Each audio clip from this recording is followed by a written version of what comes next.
औज़ुबिल्लाहिमिनश्शैतानिर्रजीम बिस्मिल्लाहिर्रहमानिर्रहीम। हम बात कर रहे थे सीरत पैगम्बर हज़रत मोहम्मद मुस्तफ़ा सल्लल्लाहु अलैहि वसल्लम के बारे में। आज की इस छोटी सी मुख्तसर सी गुफ्तगू का मौजू है नबी पाक सल्लल्लाहु अलैहि वसल्लम की विलादत का वाक़या।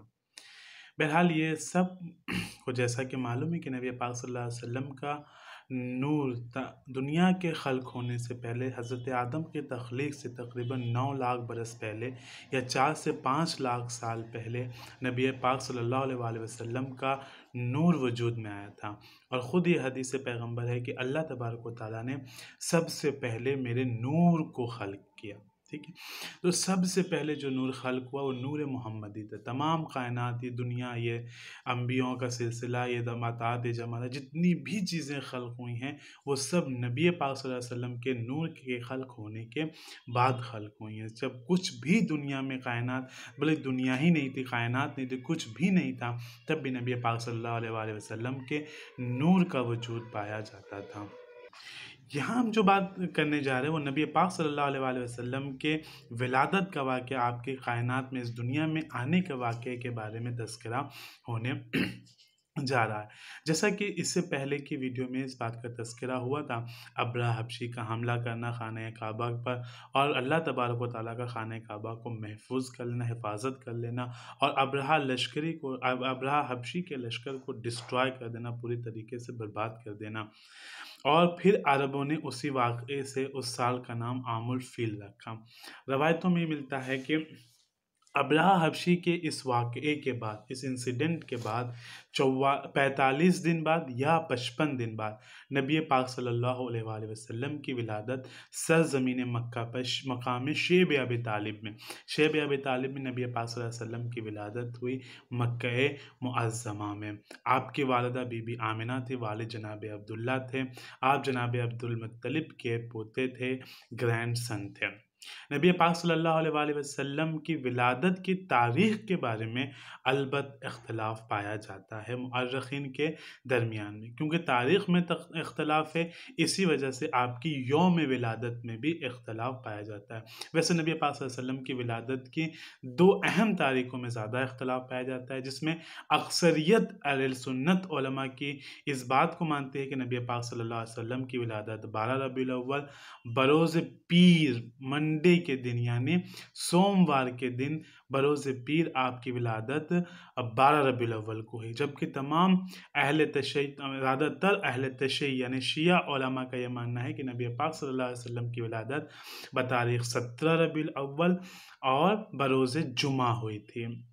लेकिन ऐसा नहीं है, कुछ ऐसे शिया उलमा भी हैं कि जो 12 रबीउल अव्वल को सही मानते हैं और कुछ ऐसे अहले सुन्नत आलिम दीन भी हैं जो 17 रबीउल अव्वल को भी सही मानते हैं। लिहाजा यहाँ पर थोड़ी देर रुककर हम इस बारे में डिस्कस करते हैं नबी पाक सल्लल्लाहु अलैहि वसल्लम की विलादत की तारीख़ में।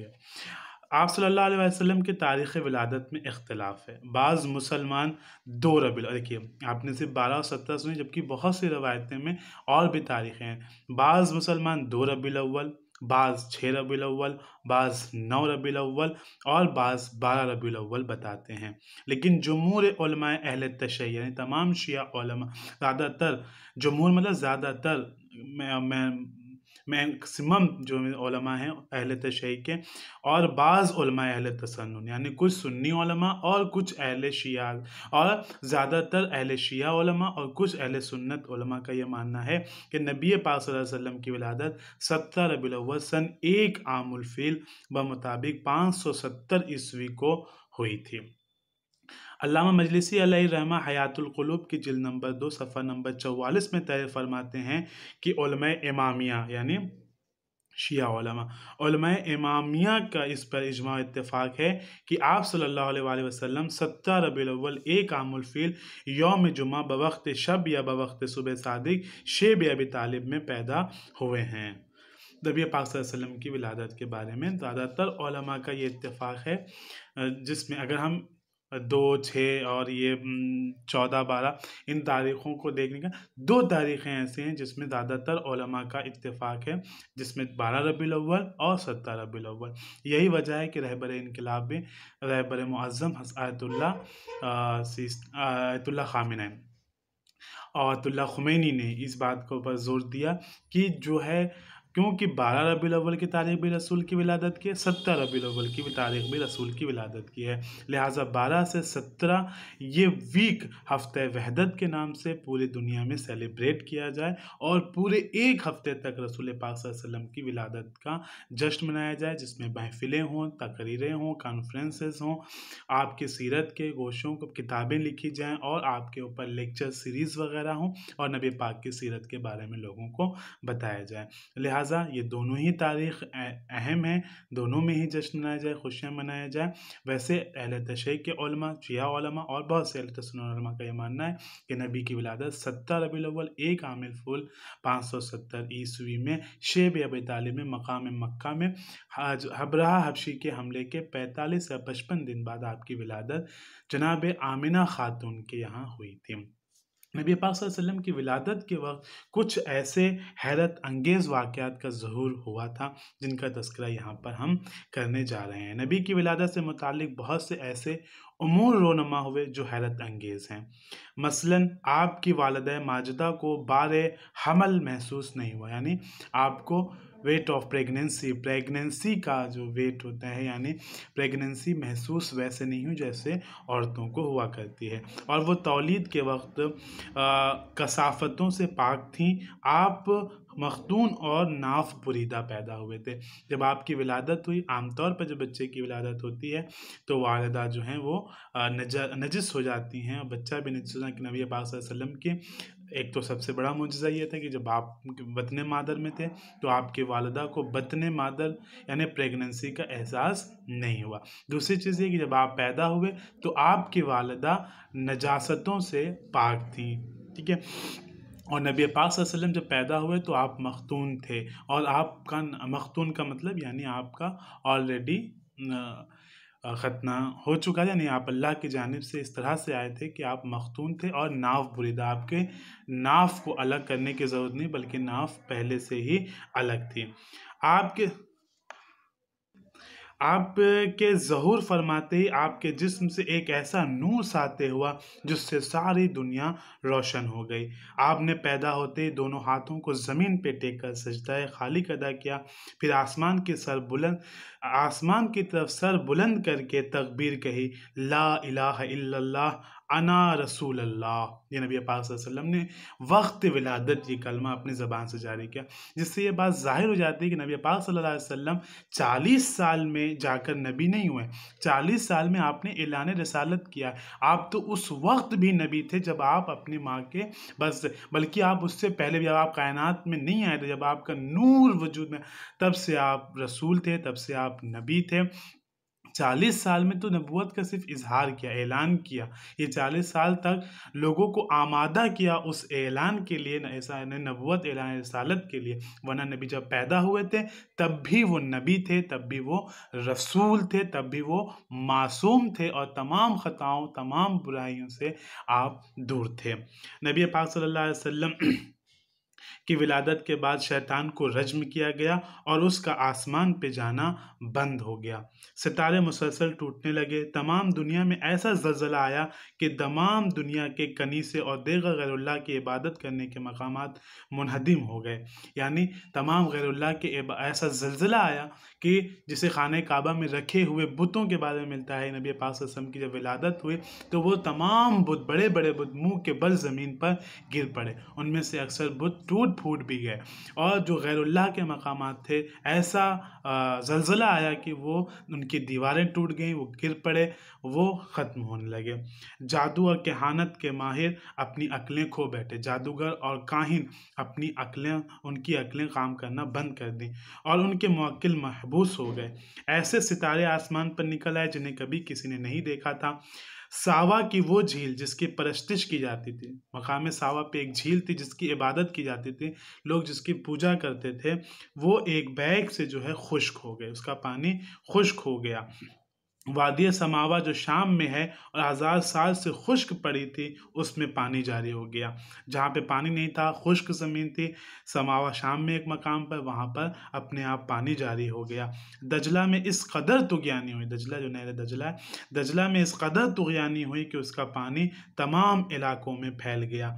महल कसरा में पानी भर गया और ऐसा ज़लज़ला आया कि ईवान कसरा के 14 कंगूरे ज़मीन पर गिर पड़े और ताकि कसरा शिगाफ्ता हो गया। कैसर कसरा यानी पर्शियन हुकूमत की यहाँ पे बात हो रही है कि वहाँ के कसरे में पानी भर गया और ज़लज़ला आया। ईवान कसरा के 14 कंगूरे ज़मीन पर गिर पड़े और ताकि कसरा में शिगाफ्ता हो गया। और फारस की वो आग, फारस यानी फारस ईरान, पर्शियन एम्पायर, फारस की वो आग जो 1000 साल से रोशन थी, जल रही थी और जिसकी इबादत क्या है, वो लोग आग की पूजा, ज़ोरेस्ट्रिज्म थे, आतिश परस्त थे, आग की पूजा कर रहे थे और 1000 साल से वो आग जलाई गई थी। नबी पाक सल्लल्लाहु अलैहि वसल्लम की विलादत के मौके पर एक बैग वो आग बुझ गई। उसी रात को फारस के अजीम आलिम ने, जिसे मुअब्जान मुअबिस कहते हैं, ख्वाब में देखा कि तुंदो सरकश और वहशी ऊँट अरबी घोड़े को खींच रहे हैं और उन्हें बलाद फारस में मुतफर्रिक करते हैं, यानी उन्हें फैला रहे हैं। उसने इस ख्वाब का बादशाह से जिक्र किया। बादशाह नौशेरवां कसरा ने एक कासिद के ज़रिए से अपने हैरा के गवर्नर नुअमान बिन मंजर को कहला भेजा कि हमारे आलिम ने एक अजीब व गरीब ख्वाब देखा है, तो किसी ऐसे अक्लमंद और होशियार शख्स को मेरे पास भेज दे जो इसकी इत्मीनान बख्श ताबीर दे कि मुझे मुतमईन कर सके। नुअमान बिन मुंजर ने अब्दुल मसीह बिन उमर अल गसानी को, जो कि बहुत लायक था, बादशाह के पास भेज दिया। नौशरवा ने अब्दुल मसीह से तमाम वाक़यात बयान किए और उससे ताबीर की ख्वाहिश की। उसने बड़े गौर व खौज के बाद अर्ज़ की कि ऐ बादशाह, शाम में मेरा बामू सतीह काहिन रहता है, वो इस फ़न का बहुत बड़ा आलिम है। यहाँ पे हम कह सकते हैं पर्शियन एम्पायर, जो पर्शियन एम्पायर एक बड़ी हुकूमत थी, जो फारस की हुकूमत थी, वहाँ पे एक आलिम ने ये ख्वाब देखा कि वो क्या देखा, तुंद ओ सरकश और वहशी ऊँट, वहशी ऊँट जो कि भारी भरकम थे, उसने ख्वाब में देखा कि वो अरबी घोड़ों को खींच रहे हैं और उन्हें फारस के बिलाद में, शहरों में मुतफर्रिक कर रहे हैं, फैला रहे हैं। उसने इस ख्वाब का तज़किरा बादशाह से किया। बादशाह ने दूसरे लोगों से कंसल्ट किया तो उन लोगों ने ये कहा कि इसका माहिर है जिसका नाम सतीह काहिन है, वही बता सकता है कि इस ख्वाब का क्या माजरा है और उसकी क्या तदबीर है, वही सही जवाब दे सकता है और इस ख्वाब की ताबीर बता सकता है। नौशेरवा जो उस वक्त बादशाह था वहाँ का, नौशेरवा ने अब्दुल मसीह को हुक्म दिया कि फ़ौरन शाम चला जाए। चुनांचा वो रवाना होकर दमिश्क पहुंचा और बरवायत इब्ने वाज़ेह बाब जाबिया में उससे उस वक्त मिला जबकि वो आलिम एहतज़ार में था, यानी वो बिस्तरे मर्ग पर था, मौत के करीब था। उस आलिम से मुलाकात किया और उसे तमाम वाक़यात बयान किए। अब्दुल मसीह ने कान में चीख कर अपना मुद्दा बयान किया। उसने कहा, उसने ख्वाब की क्या ताबीर बयान किया, उस आलिम ने, उस काहिन ने बयान किया। उसने कहा कि एक हसीम हस्ती दुनिया में आ चुकी है, एक हजीम हस्ती दुनिया में आ चुकी है। जब नौशेरवा की नस्ल के 14 मर्दजन हुक्मरान कंगूरे की अदद के मुताबिक हुकूमत कर चुकेंगे तो ये मुल्क उस ख़ानदान से निकल जाएगा। ये कहकर वो मर गया। उसने बताया कि एक अजीम हस्ती पैदा हो चुकी है और नौशेरवा के बाद मर्दजन मिलाकर 14 लोग जब हुकूमत कर लेंगे, जो 14 कंगूरे टूट कर गिरे थे, उससे उसने बताया कि जब 14 लोग की हुकूमत ख़त्म हो जाएगी, उसके बाद अहले फ़ारस के हाथों से हुकूमत निकल जाएगी। चुनांचा ऐसा ही हुआ, बाद में मुल्क फ़ारस फ़तह हो गया और हुकूमत इस्लामिया में आ गई। ये नबी पाक सल्लल्लाहु अलैहि वसल्लम की विलादत के वक्त के कुछ आलमी सतह पर तमाम दुनिया में ये वाक़यात पेश आए। सावा की झील का खुश्क हो जाना, बुतों का मुंह के बल ज़मीन पर गिर जाना, शैतान का आसमान पर जाने को रुक जाना और कैसर व कसरा की हुकूमतों के बारे में जो पेशन गोई की गई, ये नबी की विलादत के वक्त का वाक़या है। नबी पाक सल्लल्लाहु अलैहि वसल्लम की विलादत हुई और आपके दादा हज़रत अब्दुल मुत्तलिब ने आपका नाम, जब आपके चेहरे को देखा, आपकी खूबसूरती को देखा, ये बच्चे के वल्लैल जुल्फ़ों को व शम्स चेहरे को देखा, तो कहा कि इस बच्चे का नाम मोहम्मद होगा। Mohammad the praised one, Mamadou जिसकी बहुत ज़्यादा तारीफ़ की गई हो। जिसका तज़किरा हमारी इस सीरीज़ की पहली वीडियो में है। नबी के नाम, अलक़ाब, आपके वालिदैन, आपके दादा, आपकी हदीस, तमाम आपकी औलादों का तज़किरा, मुख्तसर तारुफ़, जिन लोगों ने नहीं देखा है वो वहाँ से देख सकते हैं। इंशाअल्लाह जब हम अगली बार मिलेंगे तो आगे के वाक़यात बयान करेंगे। शुक्रिया, दुआ में याद रखें। खुदा हाफ़िज़।